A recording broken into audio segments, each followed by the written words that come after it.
Battleships. Their gigantic guns can hurl deadly projectiles the weight of an automobile against targets more than 20 miles away. They are still among the fastest, largest, and most powerful warships ever to sail the world's oceans. Deep inside the armored hull, men program critical data into a sophisticated central nervous system. Its origins date to the last century. At their command, the guns fire with fearful accuracy. For 100 years, proud symbols of the world's mightiest nations.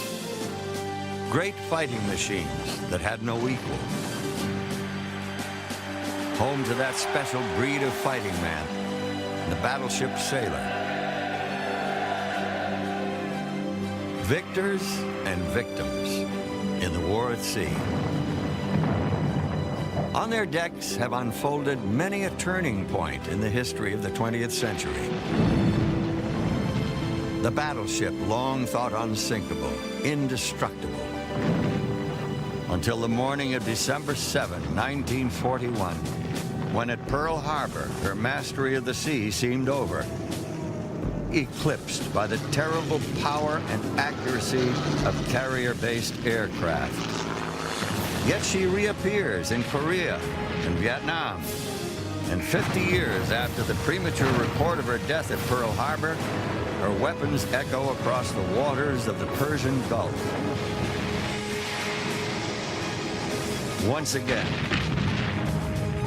the battleship is back. This is her story.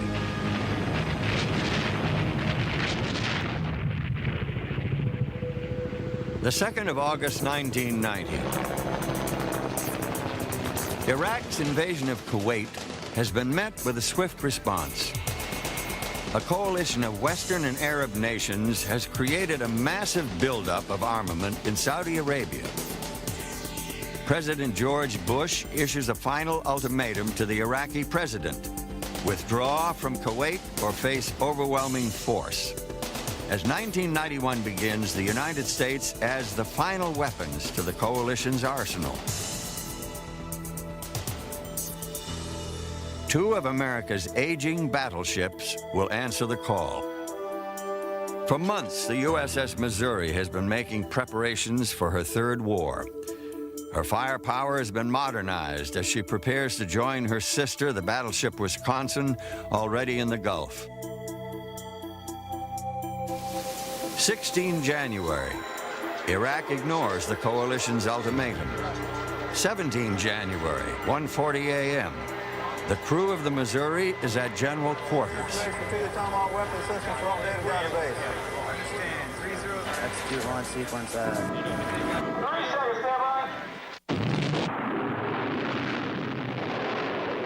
Missouri Captain Lee Case. The Tomahawks, of course, were the first ones launched in the war, and this was the first time that the battleship Missouri entered the modern age with modern weapons. We had never had the opportunity to fire those before, and every one of them worked as advertised. And the Missouri's basic armament, her 50-year-old 16-inch guns, were fired in anger for the first time since the Korean War. The target was the port city of Khafji, Saudi Arabia. To get within range, the Missouri moved into the shallows. There were only 3 feet of water beneath her keel. Lee Case. Well, when the big guns were fired in anger for the first time during the Gulf War, a cheer could be heard from one end of the ship to the other. You could hear over the sound-powered phones the excitement of all the people in the plotting rooms. The turret that got to fire the first round, I think, was probably the big heroes of the day at that particular time. Later, when the ground war to recapture Kuwait began, the Missouri pounded away with her big guns to support the soldiers and Marines ashore. She fired one 16-inch round every 15 seconds, 9 guns firing in rotation, reloaded in under 1 minute per barrel. In just 2 hours, the Missouri had fired 133 rounds. Not bad for an aging lady.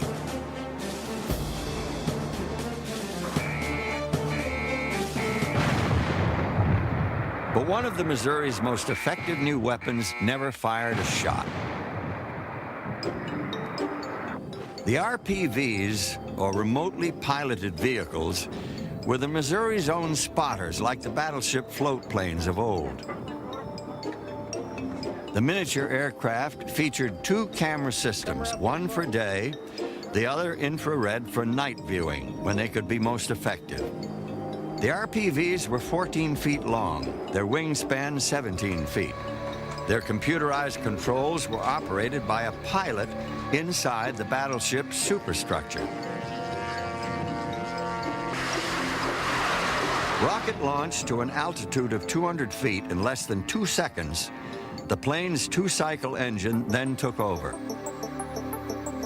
Over the enemy target, the RPV sends pictures and coordinates back to the ship. The pictures are fed into the closed-circuit TV system. An Iraqi food truck stops at a series of bunkers along a road. It is spotted by the cameras of the unheard RPV 1,500 feet above. The positions are fed into the Missouri's computer, and when the big guns fire, they are precisely on target. Proof positive that the 50-year-old big guns can still do their work.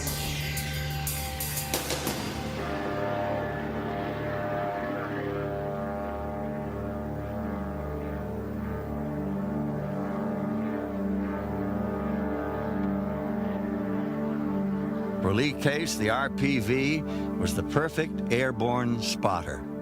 So there was a perfect blend of the old and new on board Missouri in the Gulf War, and both the old and the new contributed to our success. The USS Missouri fights on, America's most historic battleship, the newest technology now grafted to her aging body.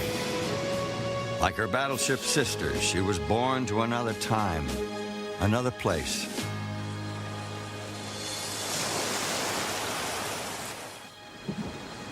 Far from the Persian Gulf, off the Hawaiian island of Oahu, is the watery graveyard of another great battleship.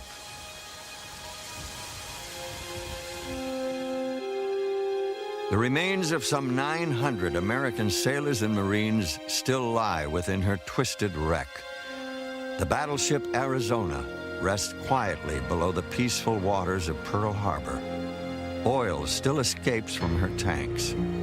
This was once a living ship, forever doomed on the morning of December 7, 1941. Dick Fisk was the bugler on the USS West Virginia. I sounded first call around 5 minutes to 8 for colors. We were looking towards the Arizona and then towards the two mountains there, and then we saw a group of airplanes coming in, and we thought that they were ours.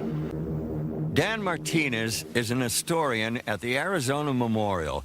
On the morning of December 7, 1941, his grandfather was finishing his night shift. He was walking to his car when the first torpedo planes roared right overhead about 150 feet in altitude. At first he thought it was just a mock battle or drill.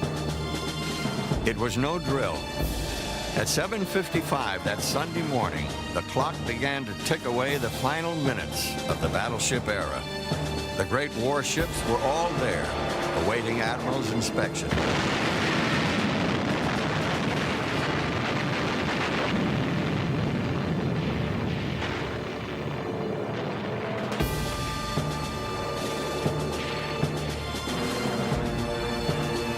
For the skilled Japanese pilots who had long practiced for this secret mission, the American battleships moored so tightly in a row were a textbook target to which they brought new and terrible weapons of war. The development of a shallow water torpedo was essential to the success of the attack. The Japanese knew that Pearl Harbor was only 45 feet deep. American commanders felt secure in Pearl Harbor. They were sure torpedoes required a depth of 100 feet before they could be effective. But they were wrong.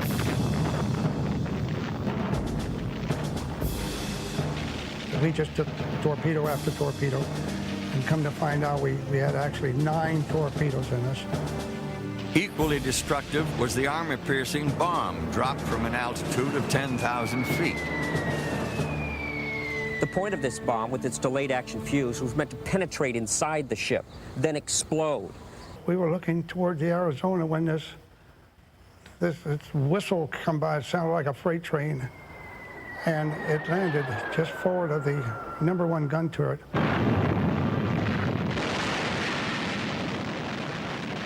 I thought that the battleship was most invincible. Nothing can hurt it. 16 inches of armor plating? Ain't nothing gonna go through that.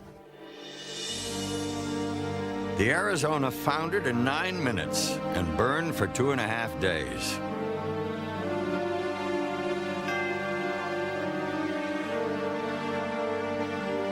"1,177 men lost their lives on the battleship Arizona that morning.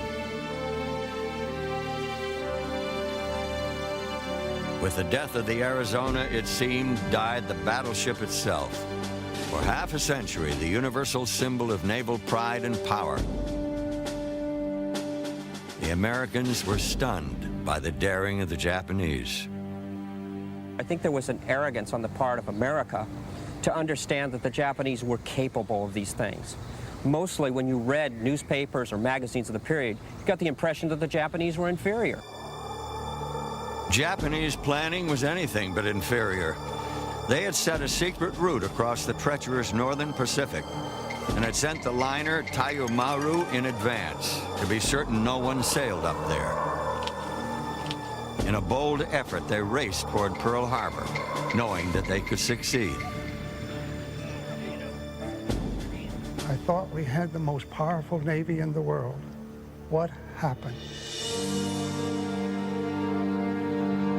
The sunken Arizona was thought by many to symbolize the end of an era.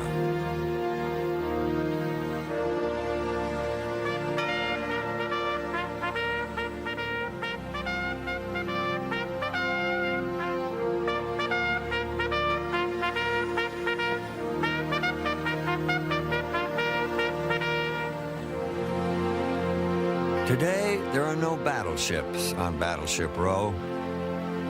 Only the symbols and memories of those once great warships and of the war itself linger on. The Japanese had been planning their attack for over a year. Their war plan had been secretly but actively in operation since the fall of 1941. It included the conquest of Guam, Wake Island, Hong Kong, the Philippines, and Malaya. It began with their surprise attack on the Americans. On December 8, just one day after the fateful and tragic attack at Pearl Harbor at the British Admiralty in London, the leadership of the Royal Navy met to debate the future deployment of its 2 warships, Prince of Wales and Repulse, Winston Churchill's personal choice to protect the far-flung reaches of the British Empire. It was the Prince of Wales that just 4 months earlier carried Churchill across the Atlantic for his historic face-to-face meeting with the American president.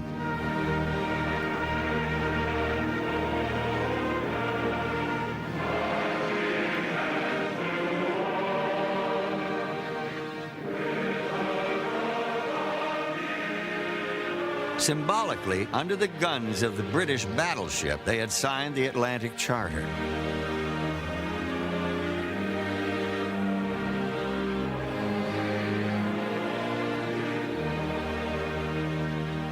Now in the Pacific, the Prince of Wales and Repulse are the lone symbols of Britain's resolve. The question, should these 2 now be rushed to Pearl Harbor? The debate continues throughout December 9. At day's end, they adjourn. The decision will be taken tomorrow, December 10, 1941. But off the coast of Malaya, it already is tomorrow. As Admiralty officials sleep in London, Repulse and Prince of Wales search the sea for a Japanese landing force and are spotted from the air. As at Pearl Harbor 48 hours earlier, the combination of high-level bombers and low-flying torpedo planes is devastating. It will be the first time that aircraft will sink a battleship underway at sea. 840 British seamen lose their lives when the Prince of Wales and Repulse are both sunk. Those who had been debating the future of the two battleships awake to hear the terrible news. British naval historian Eric Grove. The Prince of Wales and Repulse was very much Churchill's own miscalculation. He thought that a small, fast squadron of capital ships based in Singapore would act as a very potent deterrent to a country that he thought of as effectively a bunch of rather crude yellow men who hadn't really grasped Western technology. Nothing could have been further from the truth. The loss of the Prince of Wales and the Repulse was a tremendous blow to British prestige, self-image, not just Britain itself, the entire empire. Reeling from the attack on Pearl Harbor and virtually alone in the Pacific, the United States strikes back.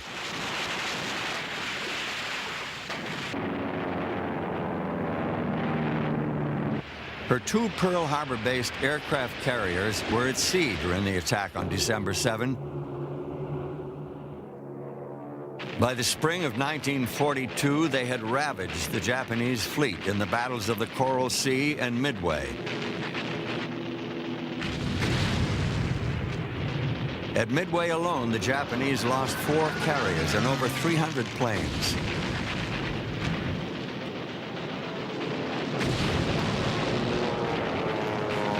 Pearl Harbor had been avenged. In just 6 months, the tide of war had changed dramatically. On July 11, a battleship appears outside Pearl Harbor. She is the USS North Carolina, the first American battleship to be commissioned in 18 years. The largest, most modern of all American warships. It has taken nearly 8 years to design and build her. The North Carolina would soon be in the thick of battle. But on this day, the majority of her crew lined the decks to see the damage kept secret for 7 months. Larry Resin was a 17-year-old seaman aboard the North Carolina. I looked out and I saw these ships with their broken backs. I saw the Arizona still tilted over, the USS Oklahoma battleship, just the bottom showing, oil all over the place. All of a sudden, there was this cheer from the men on the ships, from the shore, and I said to myself, we haven't done a thing, a damn thing, and they're cheering us. Ken Hughes was at Pearl Harbor when the North Carolina came down the channel. What I saw there that day was the most magnificent man of war that any of us had ever seen. This ship meant that we had people, ships, and ammunition coming out of the States that were going to be there in short order and that were going to help us survive. The North Carolina would fight in every major campaign from Guadalcanal to the bombardment of Japan. She first saw action on 24 August 1942 while protecting the carrier Enterprise.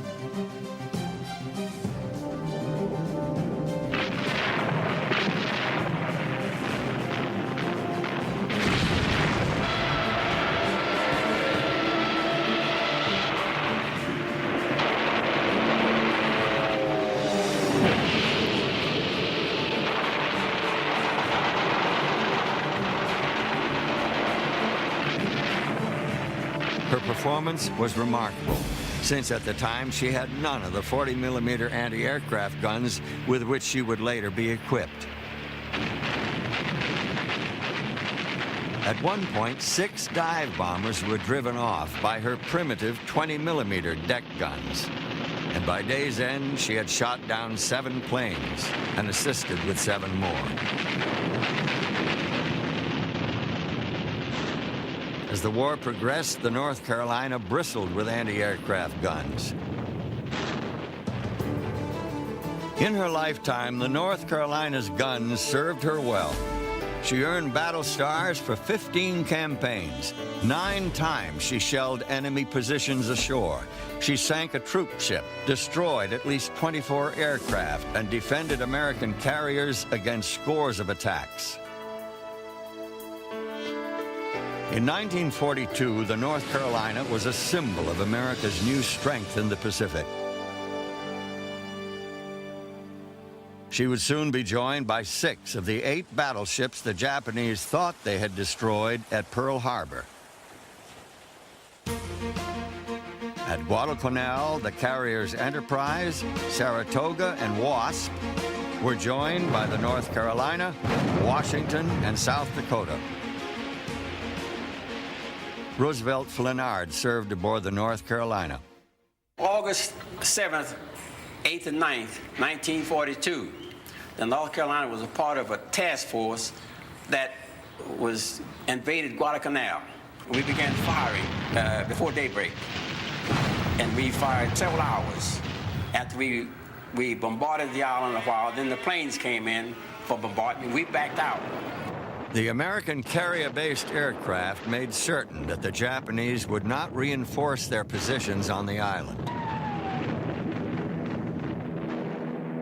So our role was to protect the carrier from any other carrier planes and other ships that were in the area.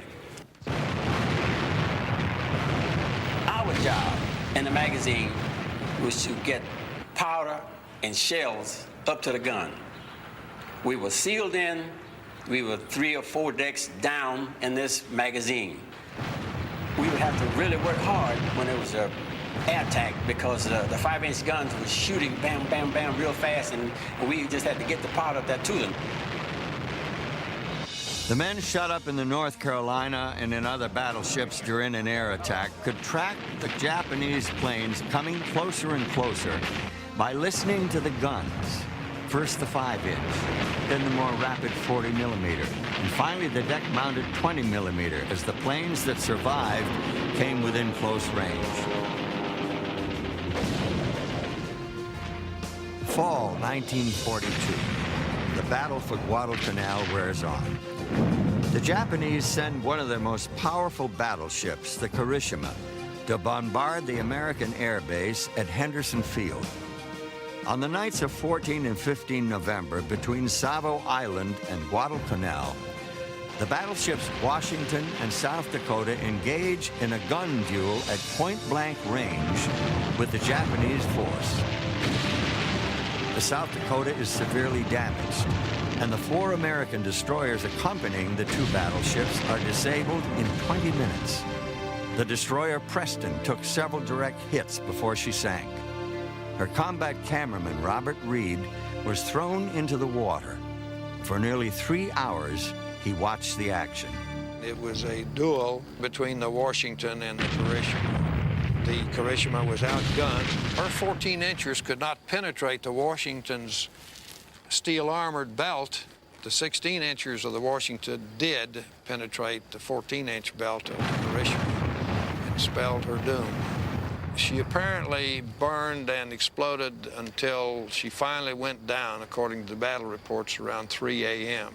or 3:30. Throughout 1943, the Allied offensive grows ever stronger. American technology and training overwhelm the enemy.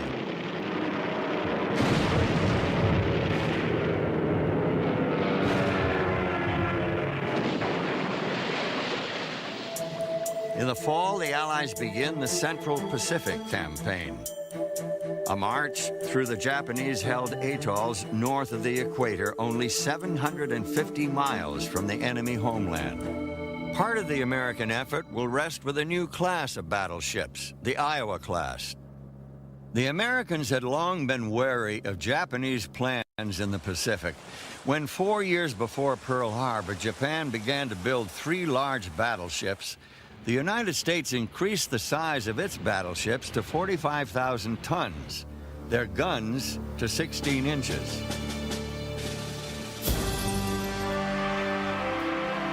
The result was a new class of battleship named for the first of their kind, the USS Iowa.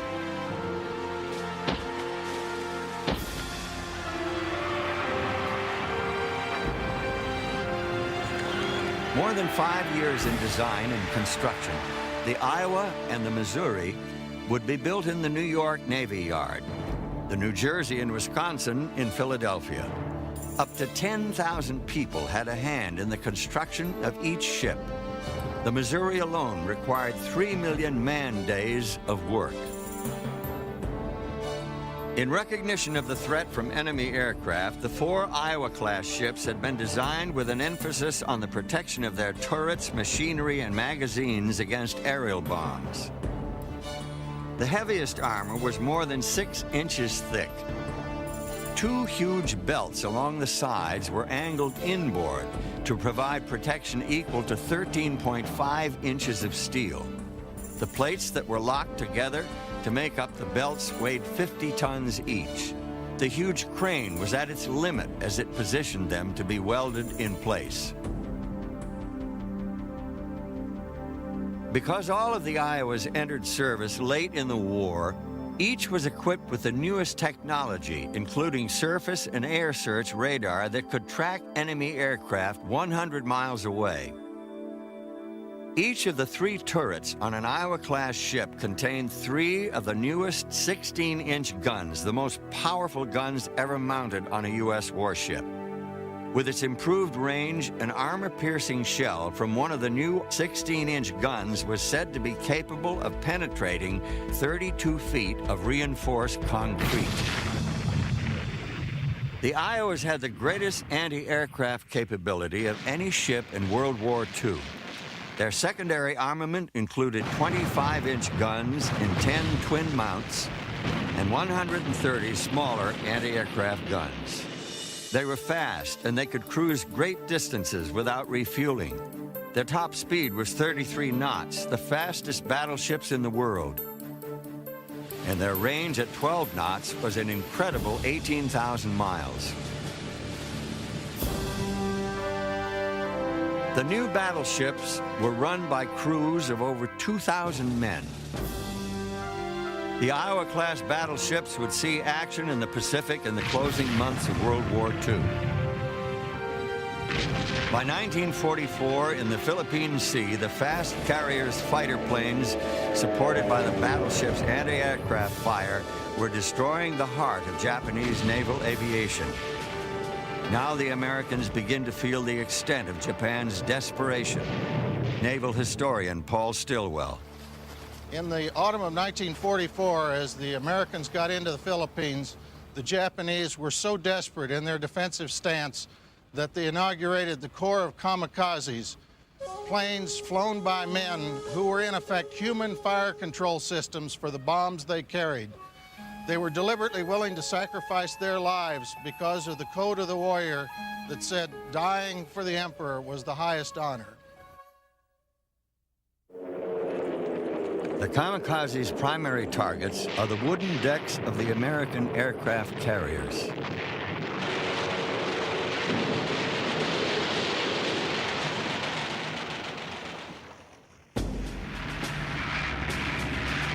On 24 October, a force of 259 carrier-based American bombers and torpedo planes attacked 4 of Japan's largest battleships in the Sibuyan Sea. The American pilots concentrate on Musashi as she falls behind the others. After 9 hours of unrelenting punishment, the great Japanese man-of-war, ravaged by 20 torpedoes and 10 bombs, rolls over and sinks. Oil and debris from the Musashi still float on the water the next day when a Japanese fleet of 4 destroyers, a cruiser, and 2 battleships steam through a narrow strait called Surigao. The Japanese are unaware that at the north end of the strait, the Americans have assembled 8 cruisers, 26 destroyers, and 6 battleships. It is a textbook trap. Ed Snyder was at Surigao Strait. We had very good intelligence which indicated to us which way the forces had to come. This forced the Japanese forces carrying the amphibious attack, led by some battleships, to come up through a strait, a very narrow strait, so narrow that the battleships could not turn. They had to stay within the channel. I, as gunnery officer, was tracking the Japanese lead battleship through the optics of the rangefinder, which in effect was a sight. I had it in the crosshairs, and it suddenly occurred to me that that the pagoda-like mast of this Japanese ship was absolutely filling the optics. We were that close. And as I recall thinking, my God, that looks just like the pagoda mast of a Japanese battleship that I learned about in recognition class back at the Naval Academy. And then I thought, well, that's exactly what it is. And it's shooting back at us. It was at Surigao Strait that battleships last used the classic formation of crossing the T. It was a geographical decision, not just so much as a tactical decision, because the Japanese had to come up through the narrow strait. Crossing the T is a maneuver invented over a century and a half ago. By coming across the enemy's bow, battleships could fire broadsides while the enemy could only fire their forward guns. At Surigao Strait, the Americans crossed the T on the Japanese. We saw these tracers going through the sky, and they were coming from our battleships and all converging on the Japanese battleships. The battleships that we had backing us up, the Maryland, the California, the West Virginia, the Pennsylvania, the Mississippi, and the Tennessee. What poetic justice that these ships that were sunk at Pearl Harbor are going to go into action against Japanese battleships. Admiral Yamamoto was wrong to think that he could destroy the American resolve. He was right when he said, "I fear we have awakened a sleeping giant." We must remember that Surigao Strait was the last major surface action between battleships. It's probably the last surface action between any kinds of ships that did not involve aircraft. That night, the American battleships, assisted, I like to think, by the attacks of the destroyers, really annihilated the Japanese battleship force. 4 months after the Battle of Surigao Strait, America's great battleships are called upon once again.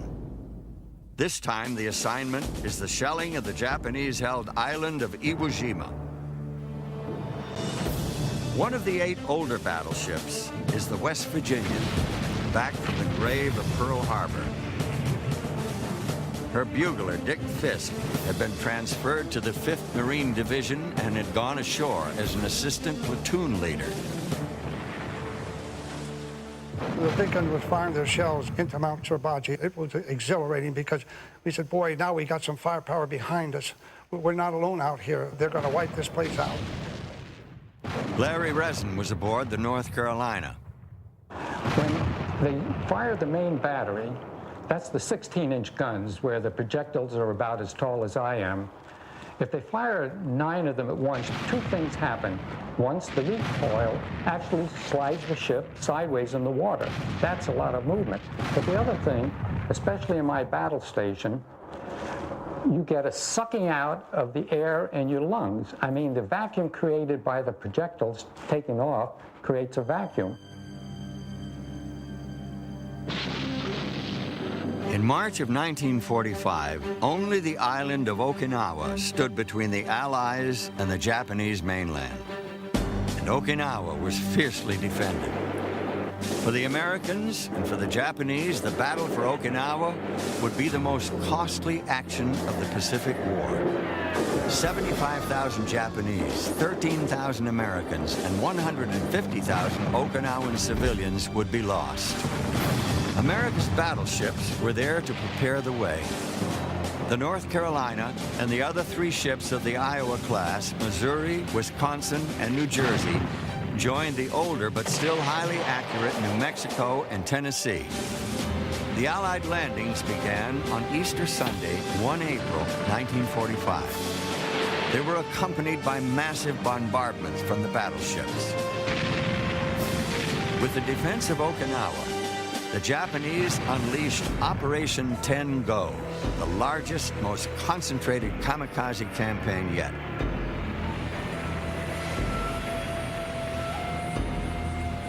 As I'm looking through these binoculars, which are huge binoculars called the eyes on the signal bridge, and I'm looking at this plane coming down as I see the shells coming out forward all around him, and then all of a sudden I look in the side of the cockpit and I see the pilot, I see his fixed eyes, and then all of a sudden the wings come off, the explosions occur, the engine evidently catches on fire, and the pilot, with blood ringing down his face, leans over and slumps, meaning he's dead.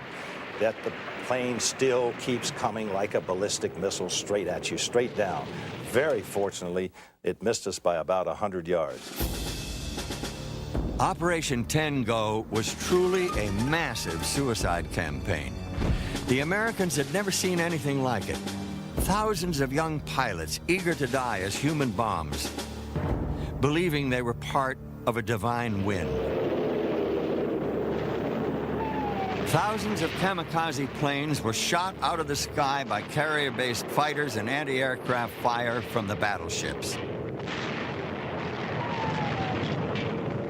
Still, there were others that found their mark. 33 American ships and 5,000 men were lost to kamikaze attacks during Operation 10 Go. But perhaps the greatest kamikaze mission of all time involved not aircraft, but a battleship, the largest, most fearsome battleship ever built.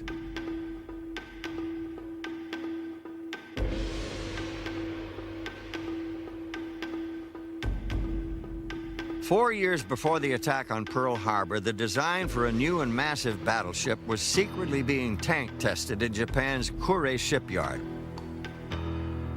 She would be called Yamato, the oldest and most sacred name with which the Japanese referred to their island nation. And she would be the largest, most powerful battleship ever built.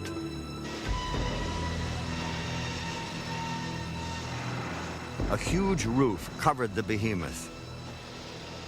When trains moved past the construction, attendants drew the curtains to cut off the view. Under a shroud of secrecy, the great ship took shape. Nearly 23,000 tons of her total weight was in her armor, a record that has never been equaled. Her largest guns were over 18 inches in diameter, and one single turret weighed more than a heavy destroyer. She carried 12 6-inch and 12 5-inch guns in her secondary battery and bristled with 152 25mm anti-aircraft guns. Her watertight compartments and hundreds of design innovations made her the most glorious symbol of Japanese naval supremacy. But it would all be in vain. 6 April 1945. The battleship Yamato and 9 support vessels steam out of the port of Kure into the East China Sea. She's completely armed, but carries only enough fuel for a one-way trip to Okinawa. Ceremonial sake and prayers are offered to the 2,500-man crew.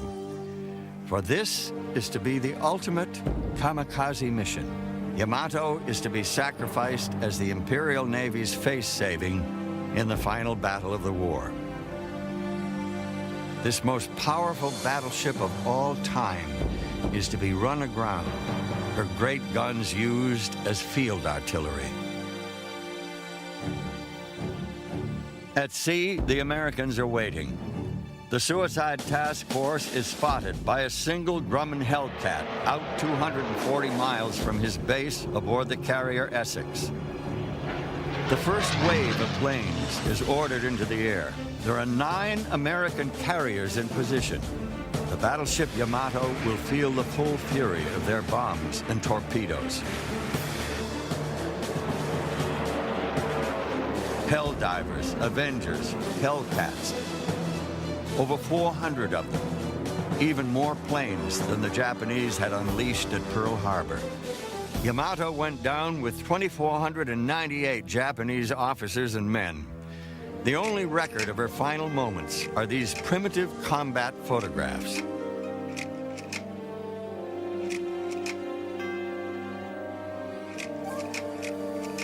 But one can imagine such horror by recalling the death of another invincible battleship, HMS Barham, when a motion picture camera was there.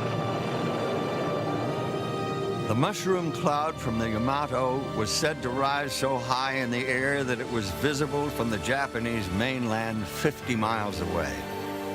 Yamato had become the symbolic funeral pyre of the Empire of Japan.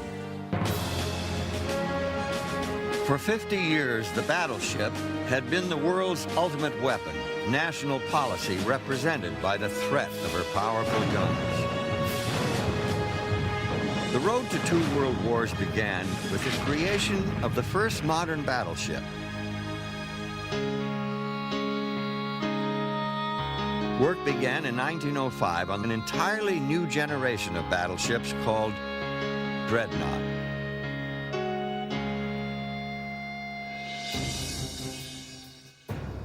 HMS Dreadnought would be the heaviest, fastest warship afloat. Her firepower was concentrated in 10 12-inch guns. To protect her magazine, she was wrapped with armor plate 11 inches thick. Below her waterline, 18 watertight compartments made her unsinkable. She carried torpedoes and was the first major warship to run on steam turbines, her 8 engines propelling her at an unprecedented 21.6 knots. Andrew Gordon is an authority on Dreadnought. Dreadnought laid down the gauntlet to every major naval power in the world. They had now either to build dreadnoughts themselves or relinquish major power status. Dreadnought changed everything. In America, Japan, and Germany, new battleships already approved were rushed into construction. The word dreadnought became synonymous with the new and more powerful battleships. Amazingly, one of Dreadnought's near contemporaries survives to this day. She is the battleship Texas, launched in 1912. Moored along the Gulf Coast near Houston, the Texas stands as a monument to the thousands of battleship sailors who served with her from 1914 through 2 world wars.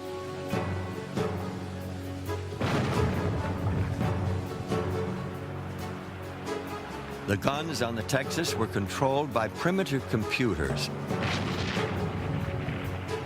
Armor plate on her sides was a full 12 inches thick. Each turret was manned by 24 sailors who lived and worked in dark, cramped quarters. The Texas reminds us of the primitive conditions aboard the first modern battleship. Steve Nelson is an historian and head curator of the Texas. What makes the USS Texas so similar to HMS Dreadnought are these big guns.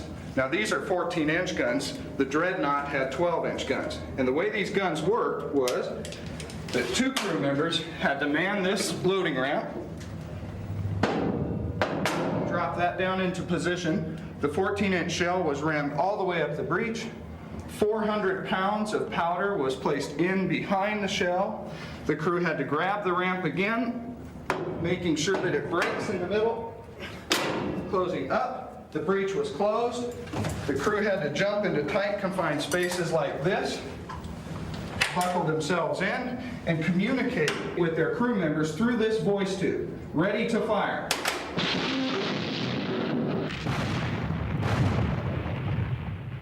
Ironically, Dreadnought would never fire her great guns in anger.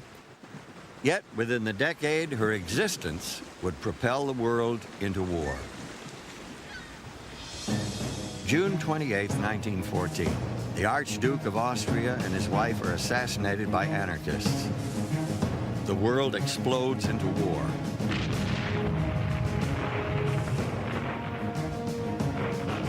German submarines attack British merchant shipping.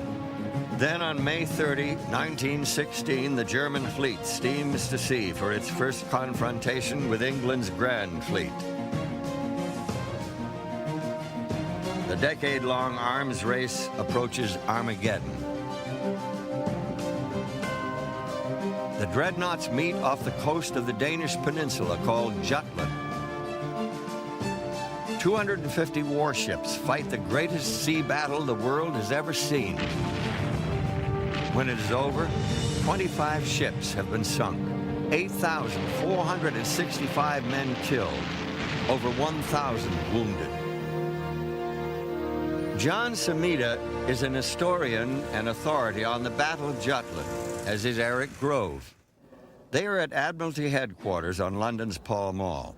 The problem to the people who sat in this room was that the battle had not succeeded in gaining the crucial objective, the destruction of the high sea fleet. The battle did succeed in proving that the dreadnoughts were vulnerable. The German reaction was to keep her battleships in port for the remainder of the war. The British had failed to win an overwhelming victory at Jutland because the success of their big guns at long distances in the smoke and haze was only 2 or 3% of hits to shots fired. The problem for the Royal Navy at the Battle of Jutland was her battle fleet was prepared before the war for a battle that was going to take place at much lower ranges.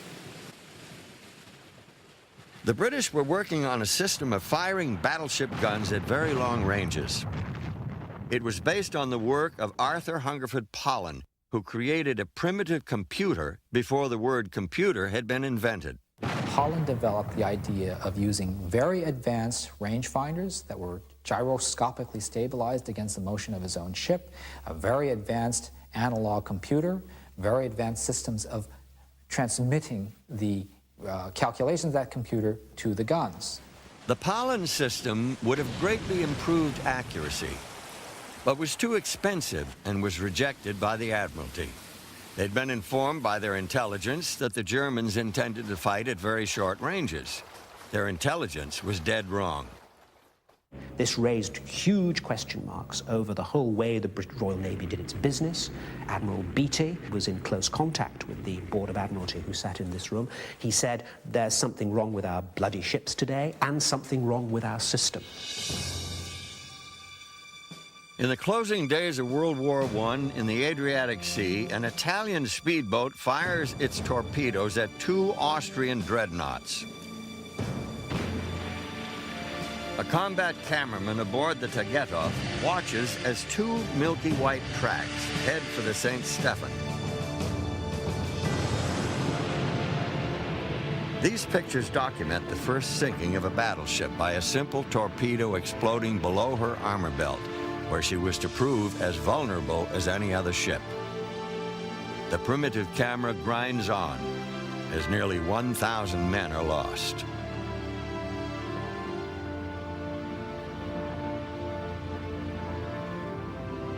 Days later, the war is over. The Allies and their defeated foe gather to set the terms of peace at Versailles. And as Germany's captured high seas fleet makes its way through internment at the Scapa Flow naval anchorage north of Scotland, a secret plan to seal its fate is already in place.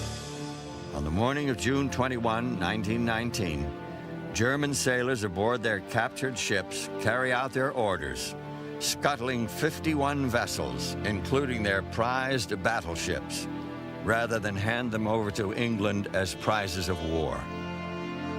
Their rotting remains still litter the bottom of Scapa Flow. As the new decade gets underway, disarmament is the mood of the day. The worldwide focus of attention is on the battleship, that single most expensive symbol of a nation's military strength. The cry for the destruction of these major weapons and the distribution of the peace dividend into social programs is not unlike the mood that swept America after the Cold War. In the spring of 1921, Brigadier General of the Army Billy Mitchell learns the Navy is preparing to bomb the captured German battleship Ostfriesland as part of its ongoing tests of air power versus sea power. For Mitchell, air power is an idea whose time has come. He fervently believes that the airplane will make armies and navies obsolete. July 19, 1921 is an auspicious day.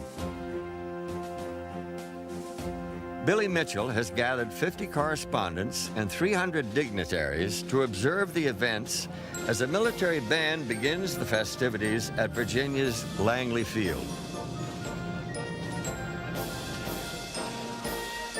The crowd watches throughout the day.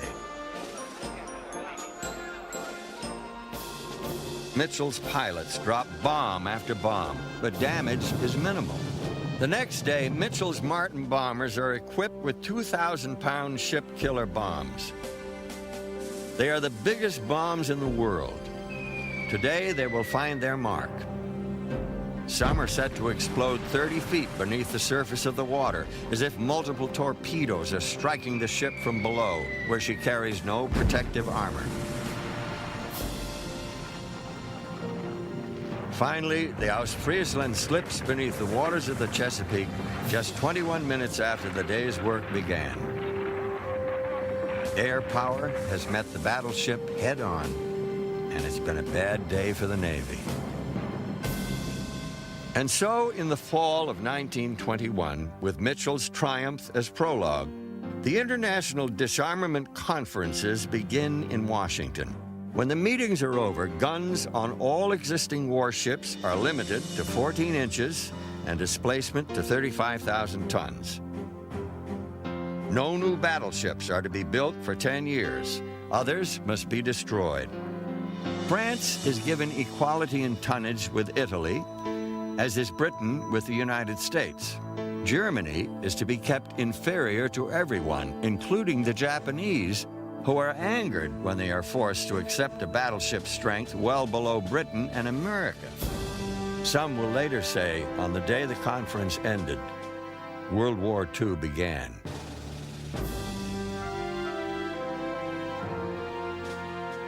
Soon, Japan and Germany would embark upon the path of rearmament and conquest. Within 2 decades, the world will once again be at war. And once again, the battleship will play a major part. It is 1939. Adolf Hitler has overrun Eastern Europe. And at sea, German U-boats once again prey on Britain's merchant fleet. Nazi surface raiders capture crews, then sink their ships. One such raider is the German battleship Admiral Graf Spee. Her captain, Hans Langsdorff, is a veteran of the First World War. He is known for his humane leadership. In the past year, he has destroyed 9 merchant ships without the loss of a single life.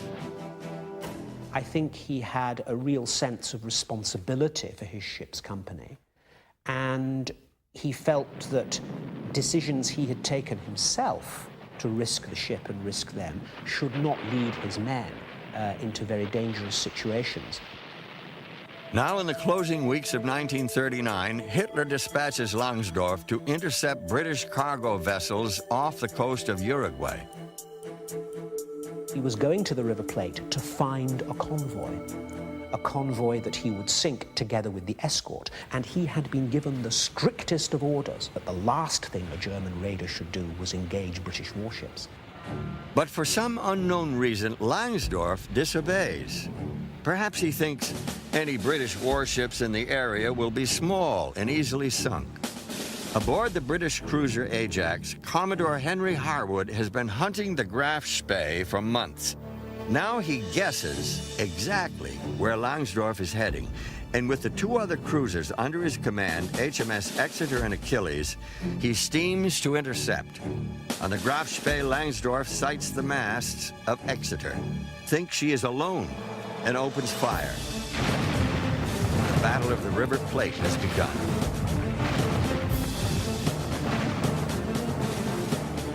The Graf Spee's gunnery is superb.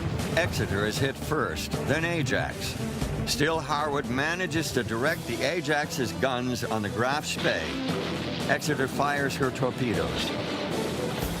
The Germans must turn hard to avoid them and thereby leave the field of battle. Langsdorff orders the Graf Spee to the neutral harbor at Montevideo. He pleads for time to make repairs, but the Uruguayan authorities refuse. The ship is badly damaged and her captain has received 2 head wounds. The Graf Spee must leave in 72 hours. Langsdorff radios Berlin for instructions. At 5:25 on Sunday afternoon, 17 December 1939, this wounded symbol of Hitler's Navy weighs anchor and heads to sea. Outside the harbor, the British warships wait. A huge crowd has assembled to watch the battle to come. But there will be no battle. Just beyond the 3-mile limit, the battleship turns west and anchors. Captain Langsdorff and his officers depart the ship to find safe haven in Buenos Aires. Shortly afterward, explosions racked the Graf Spee.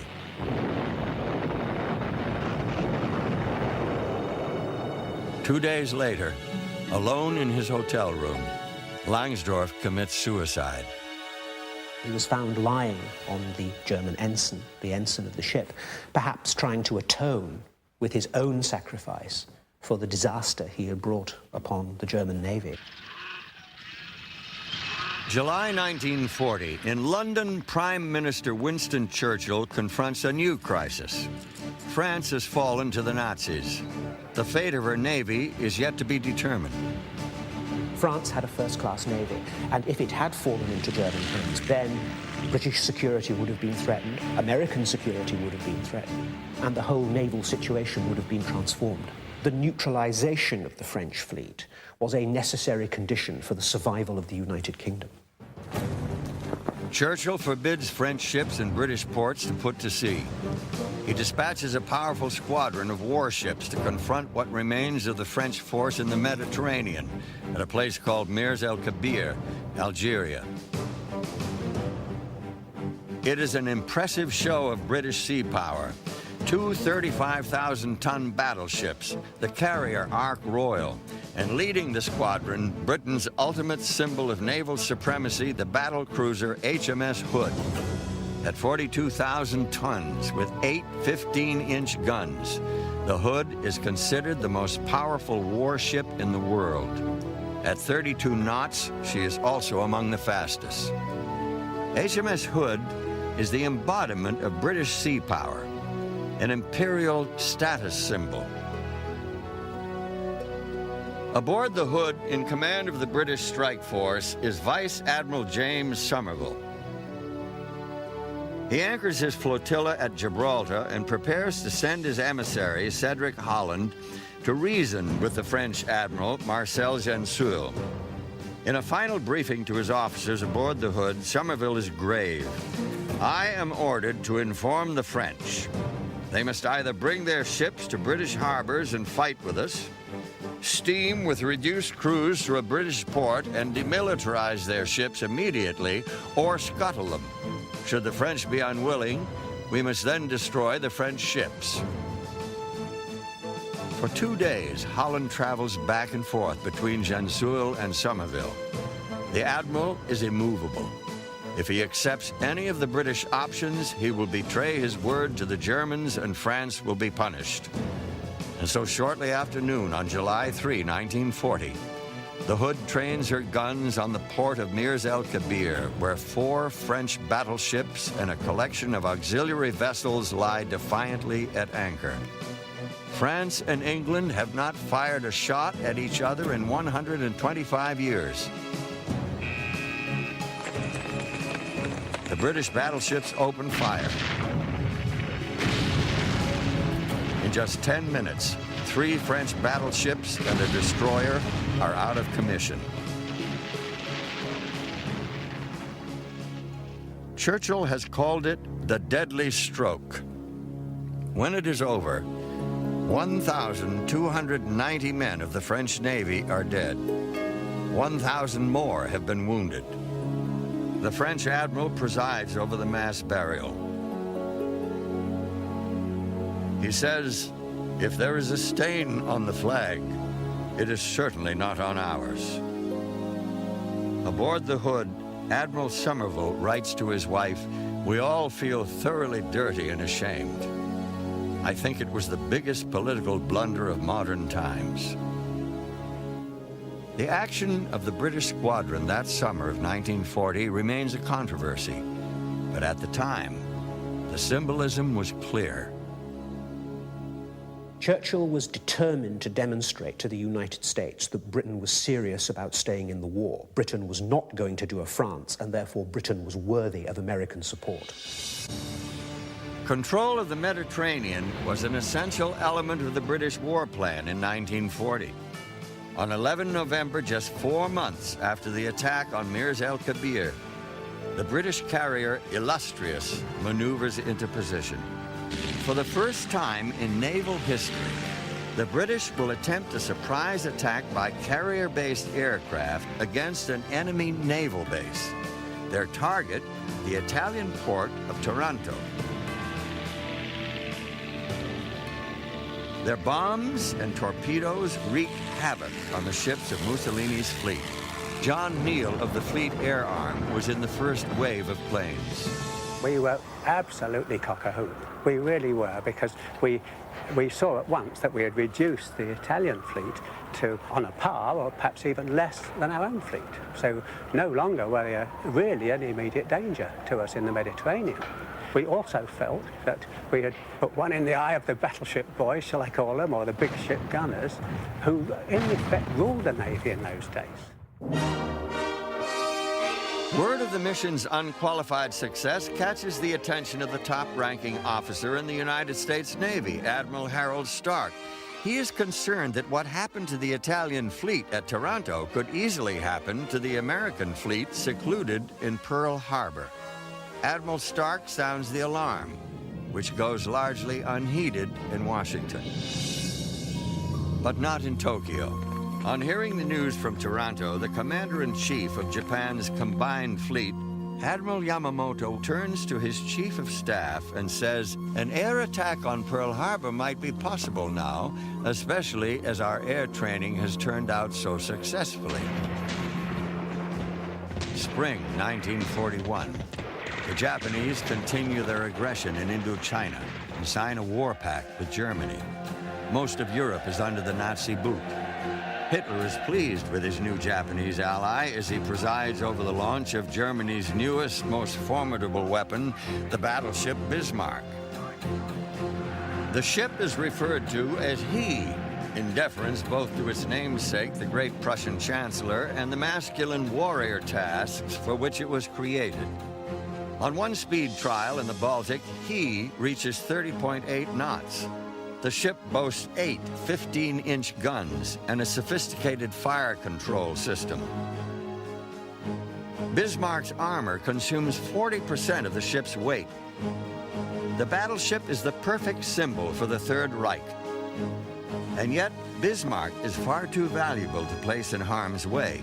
Its mission is to hunt enemy merchant ships, as do the other German raiders. On May 19, 1941, Bismarck steams to sea on its maiden voyage. Even before Hitler learns of its departure, the British are tracking Bismarck's progress. 4 days later, the battleship is located by the superior radar of the heavy cruiser Suffolk. Now the Royal Navy knows Bismarck is on the move, racing for the North Atlantic. HMS Hood and Prince of Wales are dispatched to intercept. By 5:45 on the morning of 24 May, the Hood and Prince of Wales have closed within 13 miles of Bismarck. Hood fires first. Bismarck immediately returns fire. The first shells strike the Hood's fused torpedoes at midships, and she explodes. The battle was over in a matter of minutes. Hood blew in two, a huge explosion, witnessed in horror from Prince of Wales. Hood's going at 28 knots. The stern section virtually drove herself into the sea, and the bow section canted up. A final salvo was seen being fired from the foremost guns uselessly into the sky. In a few seconds, Hood was gone. Of the ship's total company of 1,419, 3 survivors cling to life rafts in the icy water. Only one, signalman Ted Briggs, is alive today. I felt myself being dragged down, and I was trying to get away. And the next thing I knew was I suddenly seemed to shoot to the surface. When I came up, there wasn't another soul inside. I looked around, and she was about 50 yards away, and she was vertical with the water. And the B turret was just going under. I panicked, and I turned and swam as fast as I could away from her. And when I looked around again, she'd gone. Those on the upper deck, a lot were killed and wounded before she went. And the others, I suppose, were just taken care of by suction. But only 3 of us came up. She was a beautiful, proud ship, but unfortunately, with a glass jaw. HMS Hood's glass jaw was a function of her design. Armor had been sacrificed for speed. The next day, the victorious Bismarck, a hole in its bow from a shell fired from Prince of Wales, is short on fuel and heads directly for France. The Royal Navy had been utterly shocked at the loss of Hood. Ships right across the Atlantic converged towards the likely area of Bismarck, in some cases without orders. They had to find Bismarck. They were going to sink that ship, one way or another. 26 May 1941, 10:30 a.m. A Catalina flying boat dives through the clouds for a better look at a huge ship below. It is met with a hail of gunfire from the Bismarck, trailing oil at 20 knots, less than 12 hours from freedom in France. But only 50 miles away is the British carrier Ark Royal. Within minutes, 15 of the Ark Royal's swordfish are in the air. Most of their torpedoes will miss, but one jams the Bismarck's rudder and plants the seeds of its destruction. Royal Navy battleships will finish the job. Bismarck died under very severe bombardment, was shot to pieces at close range. It was very bloody, and nearly 2,000 men died. It was a human tragedy. A very stout ship, slow death, hammered to pieces. In less than half an hour, the greatest German warship of all time rolls over and sinks. The victim of 400 shells, 15 well-placed torpedoes, and British resolve to revenge the Hood. By the fall of 1945, after more than 6 years of the fiercest fighting the world has ever seen, all of Germany's battleships have been sunk, and Japan's monster battleship, her last hope for victory, is also at the bottom of the sea. World War II is over.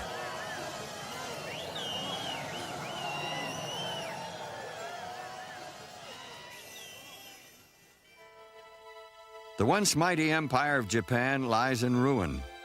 President Harry Truman from Missouri prepares for peace.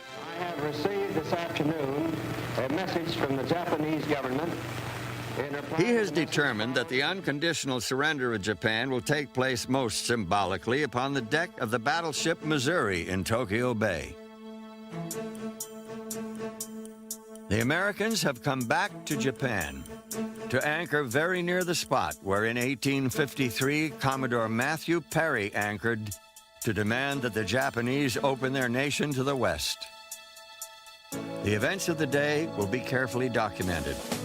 170 reporters, photographers, and radio soundmen swarmed the decks of the USS Missouri to record sounds and images that will be seen around the world for years to come.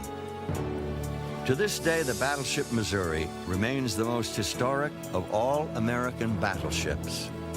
For naval historian and battleship veteran Paul Stilwell, The Missouri is an heroic symbol, for on her deck, one era ended and another began.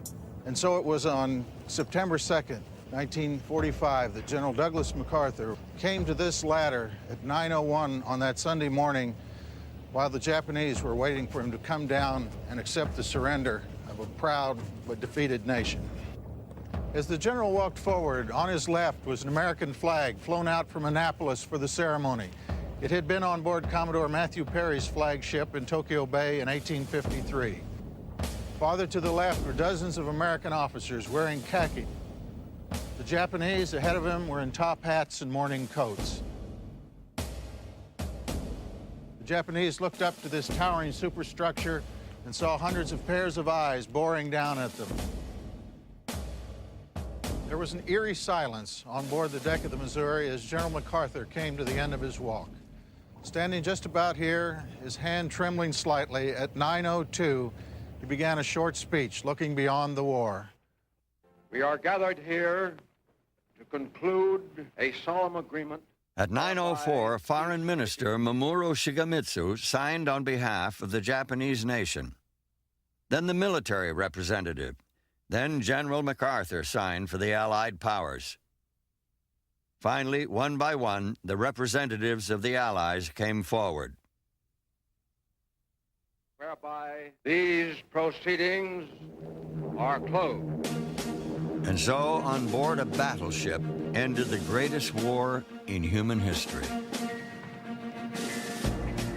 Today, the Missouri remains the pinnacle of battleship design and technology. Still ready, it would seem, for another fight or yet another symbolic mission. On that infamous Sunday morning in 1941, Japan had sought to destroy every one of America's battleships in a single stroke. Yet here on the deck of a battleship, they surrendered without condition to the overwhelming force of the United States and her allies.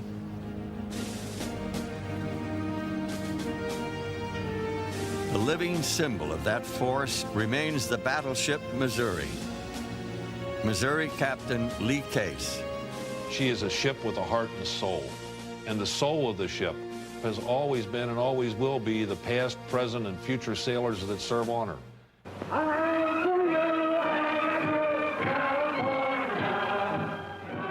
In peace and war, the tradition of the American battleship sailor grew large, enhanced by competition of every kind. They were like rival schools cheering on their own.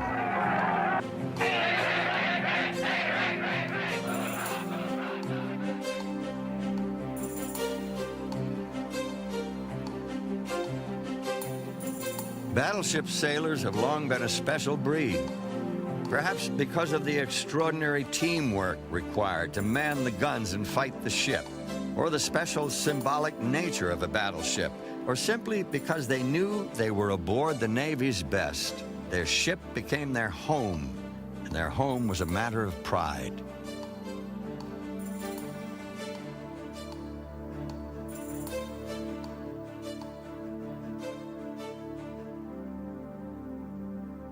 Between 1920 and 1941, America's fleet included up to 18 battleships that cruised the oceans of the world to train their crews and fly the flag.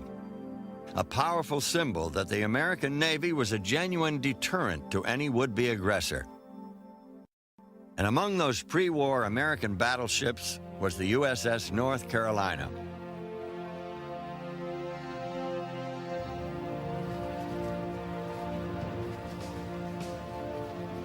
Today, she rests as a state memorial in Wilmington, honoring the more than 10,000 North Carolinians who fought and died in World War II. A visit aboard the North Carolina is a visit back in time. And as you begin it, let us tell you something about this giant of a ship. We should start by saying there have been 3. Here, some 2,500 men once lived and worked, and carried on the business of war in a city at sea.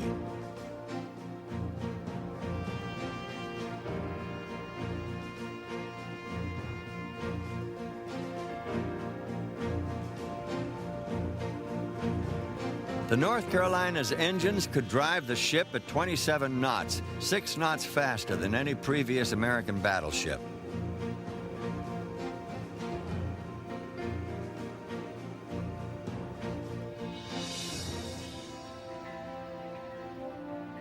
Here rest the 9 great guns of her main battery, fired 2,396 times in 9 operations by crews that often worked around the clock in the suffocating heat of the Pacific.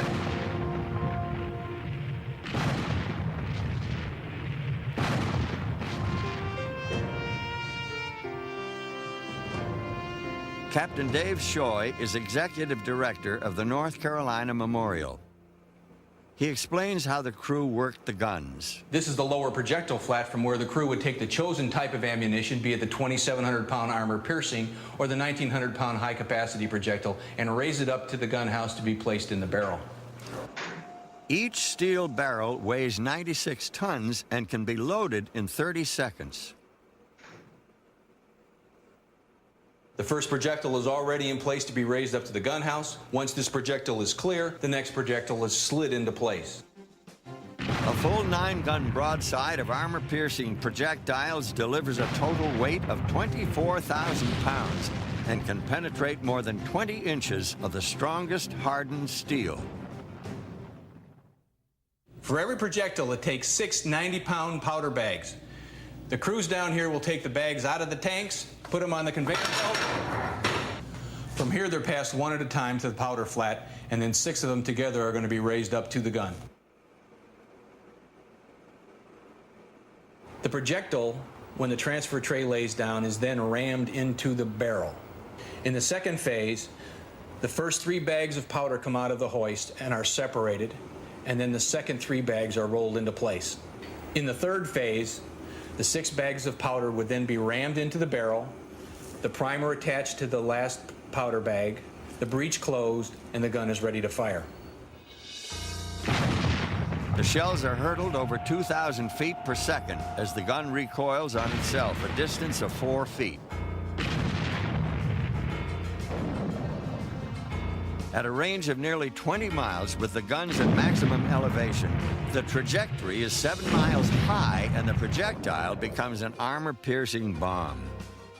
To hit a moving target from a ship which itself is moving, pitching, and rolling requires a complex system of fire control. Deep below deck is the North Carolina's plotting room and the ship's analog computers. These primitive yet rugged computers, called range keepers, and their electrical switchboards control the guns. A stream of information from directors high up in the superstructure is relayed into the controlling range keeper. The course and speed of the ship and of its target ship, wind direction and velocity, temperature of the powder and the air, type of projectile, time of flight, gun wear, velocity of the ocean current, and more. The gun is aimed not at the target, but where the target will be when the projectile gets there. Linked to the controlling range keeper is a gyroscopically operated device called the stable vertical. The guns actually remain stable and can be aimed with great accuracy while the ship rolls and pitches beneath them. The 5-inch guns were controlled by the same kind of computers or range keepers as the 16-inch guns, but loading was a manual operation. Dave Shoy. The 5-inch gun uses a projectile and a single powder case, as opposed to the 16-inch gun, which uses a projectile and 6 powder bags. So it is simpler for the operators to load them out. They will lay the projectile and the powder bag in the tray and then ram the 2 pieces into the barrel. It takes about 47 sailors to fully man a 5-inch mount. Today, visitors relive what it was like to serve aboard such a ship.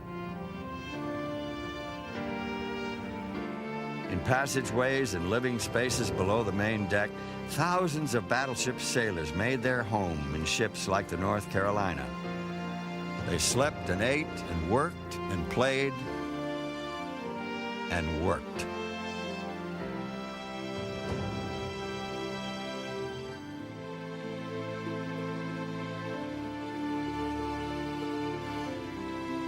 The The galley served up 3 meals a day and then some. There was a store and a post office. And on a battleship, there was ice cream at the soda fountain. There was a newspaper,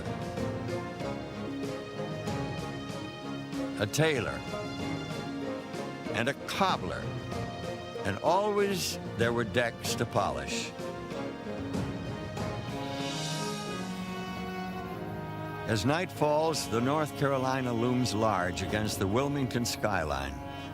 Her great guns glow in the moonlight as she awaits yet another day to welcome her visitors, eager to know what it was once like aboard one of America's most decorated battleships.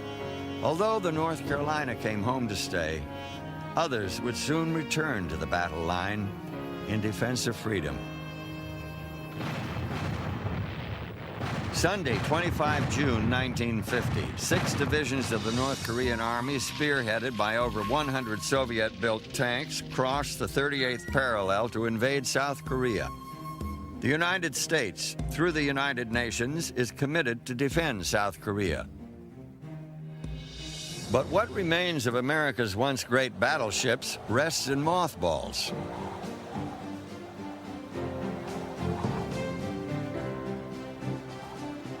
Only the Missouri, the last battleship commissioned by the United States Navy, is still at sea. Among her peaceful and symbolic missions, the Missouri traveled to South America and brought President Harry Truman home from an international conference in Rio de Janeiro in 1947. He and his family enjoyed life aboard the historic warship. He mixed with the crew, took walks, and actually waited in line at the barber shop. He admitted to being a first-time crosser of the equator and accepted his initiation as a pollywog and high spirits. From 1948 to 1950, the world's most famous battleship was at sea as a training ship. When North Korean troops marched into South Korea, she was quickly ordered back to Norfolk to be loaded with supplies and live ammunition. The Missouri would be going back to work as a battleship. In time, she would be joined by her 3 sisters of the Iowa class, the Iowa, Wisconsin, and New Jersey. All 4 reactivated from mothballs for wartime duties to protect the fast carriers and bombard North Korean positions ashore.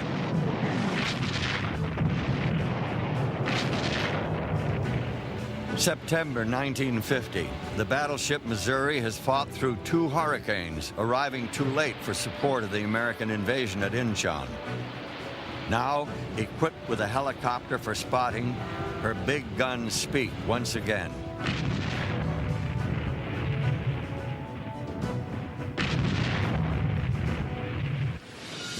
Just before Christmas 1950, the Communist Chinese came into the war on the side of the North Koreans.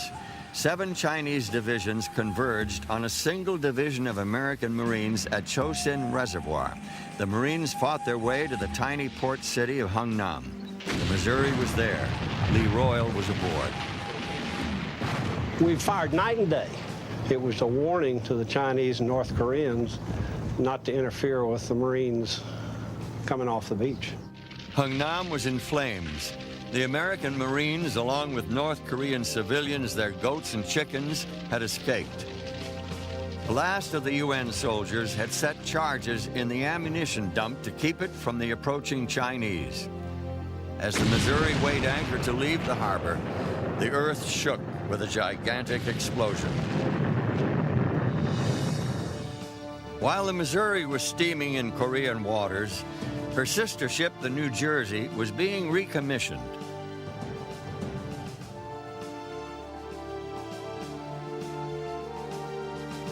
By May, she was stationed off the North Korean port city of Kansong. At 5 in the morning of May 20, the guns of the New Jersey were fired in anger for the first time since 1945. After 6 months of operations off the coast of Korea, the New Jersey is relieved by her sister ship, the Wisconsin. And for 6 months in 1952 by the Iowa. Before the war is over, all 4 Iowa-class battleships will have seen action in Korean waters. After Korea, there were diplomatic cruises, training missions, and NATO maneuvers. But in November 1957, the Wisconsin completed her final cruise and followed her 3 Iowa-class sisters into the mothball fleet. For the first time since the 1890s, the United States was without even one active battleship. Throughout the first half of the politically charged 1960s, America became increasingly involved in a war in Southeast Asia. Perhaps a battleship could save American lives. But the battleships of the Iowa class slept in mothballs. Then, in 1967, the word came down: bring back the New Jersey. Within months, she would be guided into dry dock at the Philadelphia Naval Shipyard, where her great hull would leave the water for the first time in a decade. The men of the shipyard had done this job before, some of them when she was first built in the early 1940s. From scaffolding high in the superstructure and in spaces below, the men of the Philadelphia yard would bring the ship back to life, updating her electronics for the Navy of the 1960s. Finally, after nearly a year of work, the reborn New Jersey steams triumphantly to sea. On September 29, 1968, the world's only active battleship arrived off the coast of Da Nang, South Vietnam, ready for work.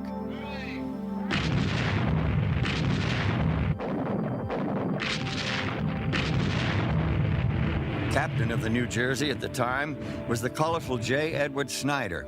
The commanding officer of the field hospital said that he was taking incoming means that the North Vietnamese were shelling his hospital while they were trying to do operations. And would I consider lobbing a shell over his hospital just for the heck of it to try to see if that would stop them? And I said, well, I'd be perfectly willing to do that. Let me take a look at what the situation is. And of course, one of my officers said, you can't fire over your own troops. And I said, they're not troops, they're the hospital. He said, well, that's worse. I said, oh, shut up, we're going to do it anyhow. So we would stand up there, and between the hours of 1 o'clock and 3 o'clock in the morning, fire randomly 2 shells directly over the hospital and have the explosion go several thousand yards over the hospital. And not one time during the 30 days we did that did the hospital take incoming from the Vietnamese. Throughout her tour in Vietnam, the New Jersey was a constant object of attention from the press. On one occasion, a reporter approached Captain Snyder and asked about the ship's real effectiveness. I said to him, well, why don't you ask the people we're supporting, for heaven's sakes? They're the people that know whether I'm effective or not, or whether the ship's effective. So he goes ashore, he comes back, and he shows it to me, and he plays me the tape. And the last line of the tape was, if it hadn't been for the Big J, they would have zapped our ass. By June of 1969, the New Jersey was back home in friendly waters. And only 6 months later, on a damp and chilly day in Bremerton, Washington, an old story was being repeated once again. For the second time, the New Jersey had been consigned to the mothball fleet. Her new captain, Robert Peniston, voiced the feelings of many when he said, "The hour cometh, and now is to say farewell. Rest well, yet sleep lightly, and hear the call."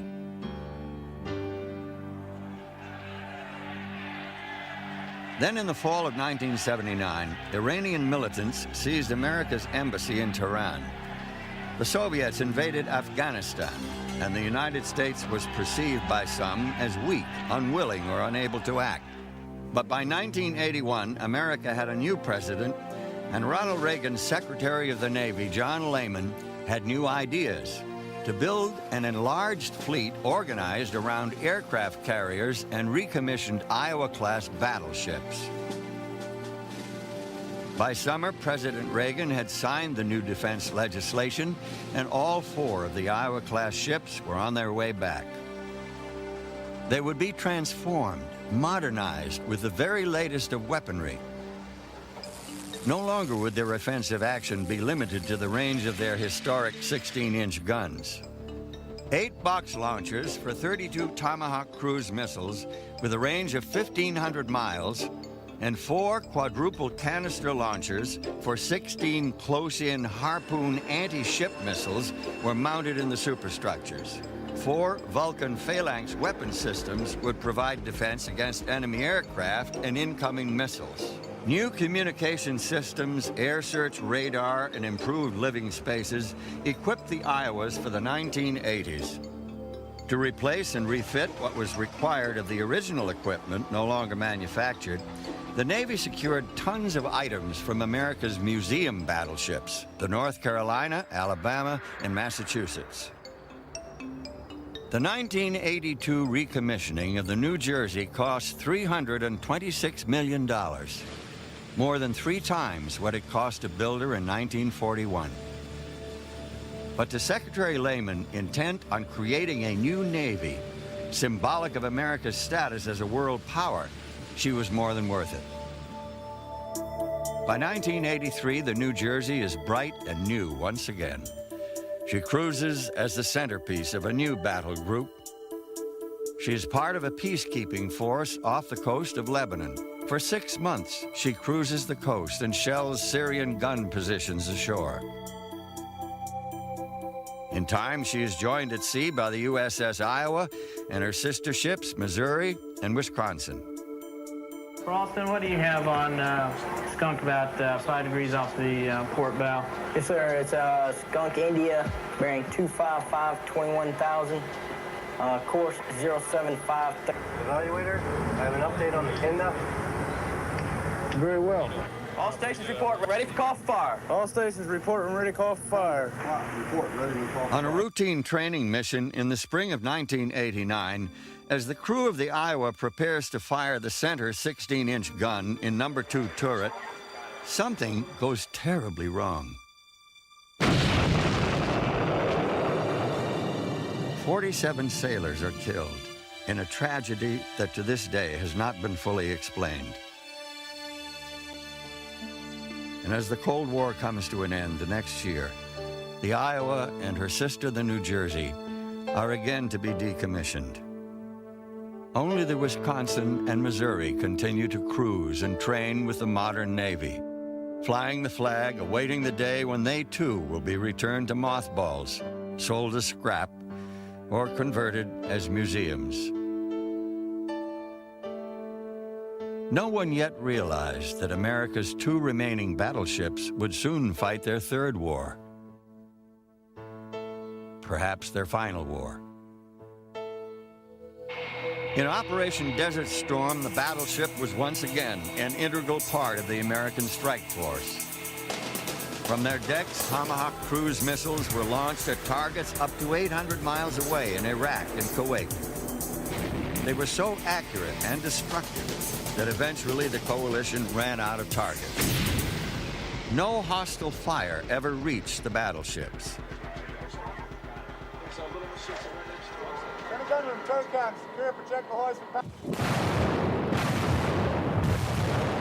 The relentless bombardment from their 16-inch guns helped pave the way as the troops of the coalition entered Kuwait City unopposed.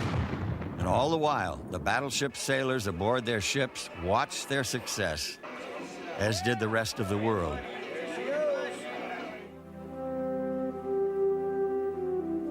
The forces of the coalition declared victory on February 28th. During the final days of the land war, the men of the Missouri had performed for 4 straight days without sleep in the best tradition of the battleship sailor, Lee Case. Sailors on other ships are always watching sailors on battleships. They're trying to emulate them. They would like to be there in their place. They know that they're in a position where they're always on display. And the sailors on board a battleship have to carry out the task that they're assigned to do, but they have to do them better than the rest of the fleet, and therefore they're always 6 inches taller than the rest of them. On the 6th of March, the Wisconsin departs the Persian Gulf. The Missouri heads for home on the 21st. They will sail into a post-Cold War world of military downsizing and critics who still remember the tragic explosion aboard the Iowa. By September, the Wisconsin has been decommissioned and the Missouri's days are growing shorter. But she will make one last symbolic and ceremonial voyage. She is going back to observe the anniversary of the event that plunged America into World War II. Paul Stilwell.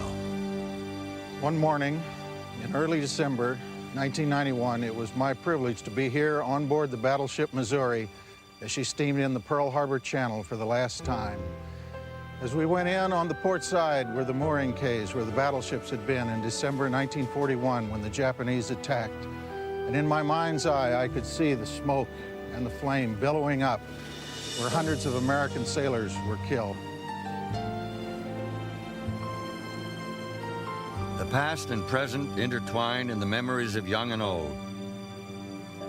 50 years ago to the day, their thoughts float back to that Sunday morning when many thought the era of the battleship had come to an end.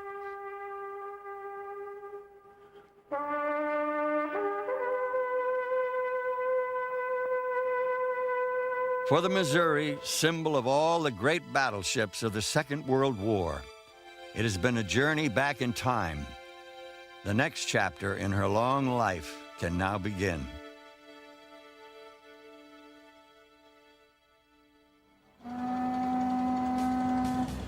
March 31, 1992, the Long Beach Naval Shipyard.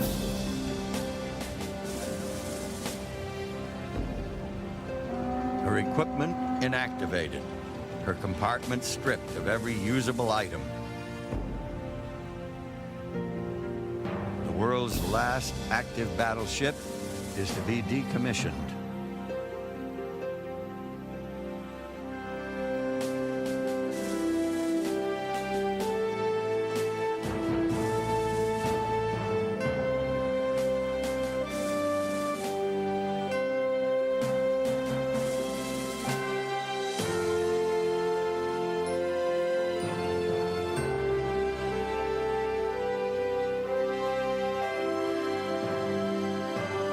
Now she seems but a symbol of past glories, the last of her breed of thoroughbreds. For 100 years, they changed the world into which they had been born. Dreadnought began an arms race that never seemed to cease. To this day, major powers still seek the ultimate weapon. For the first 50 years of its life, the battleship was that weapon, the nuclear weapon of her day. Now, one by one, America's last battleships have been retired, fitting memorials to the thousands who died in war. Texas, Massachusetts, Alabama, North Carolina. And now the Missouri is in receipt of her final orders, her guns silenced, her system shut down. She will pass from history into legend and take her place moored near the battleship Arizona as a memorial in Pearl Harbor. Two great warships that mark the beginning and the end.